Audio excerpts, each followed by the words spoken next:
नमस्कार, BKM news में आपका बहुत बहुत स्वागत है। इस वक्त की बड़ी खबर हम आपको बता रहे हैं। सुप्रीम कोर्ट द्वारा सुप्रीम कोर्ट ने आज दोपहर 3 बजे कांग्रेस प्रवक्ता पवन खेड़ा की गिरफ्तारी और उनके खिलाफ दर्ज कई FIR के समेकन की याचिका पर तत्काल सुनवाई करेगा। कांग्रेस के महाअधिवेशन से आरोप है कि डर गया तानाशाह। आपको बता दें कि सुप्रीम कोर्ट में नेता पवन खेड़ा की गिरफ्तारी से जुड़ी याचिका पर सुनवाई शुरू होने की जानकारी मिल रही है। और आपको बता दें कि मल्लिकार्जुन खड़गे ने ट्वीट कर कहा है कि विपक्ष संसद में मुद्दे उठाए तो नोटिस दिया जाता है। महाधिवेशन से पहले छत्तीसगढ़ के हमारे नेताओं पर ED का रेड कराया जाता है। आज मीडिया चेयरमैन को जहाज से जबरदस्ती उतार कर गिरफ्तार किया गया। भारत के लोकतंत्र को मोदी सरकार ने हिटलर शाही बना दिया। हम इस तानाशाही की घोर निंदा करते हैं। और आइए छत्तीसगढ़ के मुख्यमंत्री भूपेश बघेल क्या कहते हैं, आप भी सुने। देखिए, एक तरफ भारतीय जनता पार्टी जो केंद्र सरकार है वो राज्य में हमको डिस्टर्ब कर रही है कि हम ठीक से आयोजन न कर पाए। इसके लिए तमाम हमारी जो कार्यकर्ता हैं, पार्टी पदाधिकारी, उसके घर में रेड डाला गया। सरकार को डिस्टर्ब करने के लिए 3 कार्यालय में कल फिर से रेड डाला गया। अभी तक के उनकी जांच चल रही है। वो अधिकारी कर्मचारी किस हालत में, ये मेरे लिए बड़ी चिंता की बात है। दूसरी बात यह है कि जो हमारे मेहमान आ रहे हैं, जो प्रवक्ता हैं, उसको रोका जा रहा है। और ऐसा कोई बड़ा अपराध नहीं है जिसके कारण से उसको प्लेन से उतारा जाए क्योंकि वो देश से भाग रहे, ऐसी कोई स्थिति नहीं है। इतना बड़ा कोई अपराधी नहीं पवन खेड़ा जी, वेल नोन पर्सनालिटी है, रोज मीडिया में आते हैं। तो जिसको कोई ना जानता हो छुप जाए, ऐसी कोई ऐसी शख्सियत भी नहीं है। लेकिन उसको वहां से प्लेन से उतारा जाना है, इसका मतलब ये है कि भारतीय जनता पार्टी इस महाधिवेशन से बेहद डरी हुई है।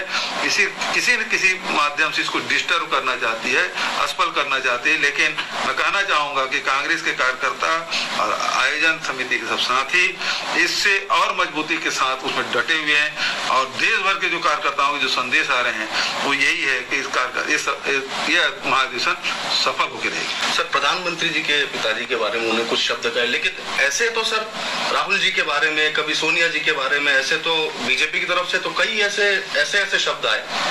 ये इतना बड़ा अपराध तो नहीं है कि आप प्लेन उतार। और जहां तक कि भारतीय जनता पार्टी के लोग शुरुआत इन्होंने की, सोनिया जी के बारे में पता नहीं क्या क्या कहा, और राहुल जी के बारे में क्या क्या नहीं कहा, हमारे पूर्व प्रधानमंत्री मनमोहन सिंह जी के बारे में क्या क्या नहीं कहा। भारतीय जनता पार्टी की यहाँ स्थानीय के लोग, स्थानीय जो इनके पूर्व मुख्यमंत्री रमन सिंह, मुझे तो कुत्ता, बिल्ली, चूहा, पता नहीं क्या क्या बोले, राक्षस बोला। लेकिन हमने तो कोई कार्रवाई नहीं की। और शुरुआत तो भारतीय जनता पार्टी की तरफ से हुई। यदि ये मर्यादा खुद नहीं लांघते, प्रधानमंत्री जी ने क्या कहा, कि अमित शाह जी ने क्या क्या, उनके राष्ट्रीय नेताओं ने क्या कहा, सारे लोगों ने हमारे राष्ट्रीय नेताओं के खिलाफ में ऐसे सदन के भीतर और सदन के बाहर भी ये लोगों ने बात कही है।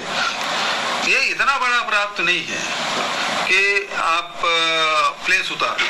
और जहां तक कि भारतीय जनता पार्टी के लोग शुरुआत इन्होंने की, सोनिया जी के बारे में पता नहीं क्या क्या कहा, और राहुल जी के बारे में क्या क्या नहीं कहा, हमारे पूर्व प्रधानमंत्री मनमोहन सिंह जी के बारे में क्या क्या नहीं कहा। भारतीय जनता पार्टी की यहाँ स्थानीय के लोग, स्थानीय जो इनके पूर्व मुख्यमंत्री रमन सिंह, मुझे तो कुत्ता, बिल्ली, चूहा, पता नहीं क्या क्या बोले, राक्षस बोला। लेकिन हमने तो कोई कार्रवाई नहीं की। और शुरुआत तो भारतीय जनता पार्टी की तरफ से हुई।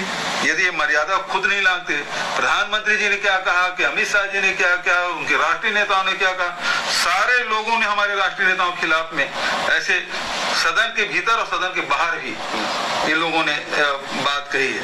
तो जब शुरुआत उन्होंने कही है तो निश्चित रूप से जब सूरज की तरफ थूकेंगे तो चेहरे भी गिरेगा। तो उसके लिए तो तैयार होना चाहिए। जब आप किसी तरफ उंगली उठाते हैं तो 3 उंगली तो अपने तरफ उठती है। और इतना बड़ा अपराध नहीं है कि आप रोक लें।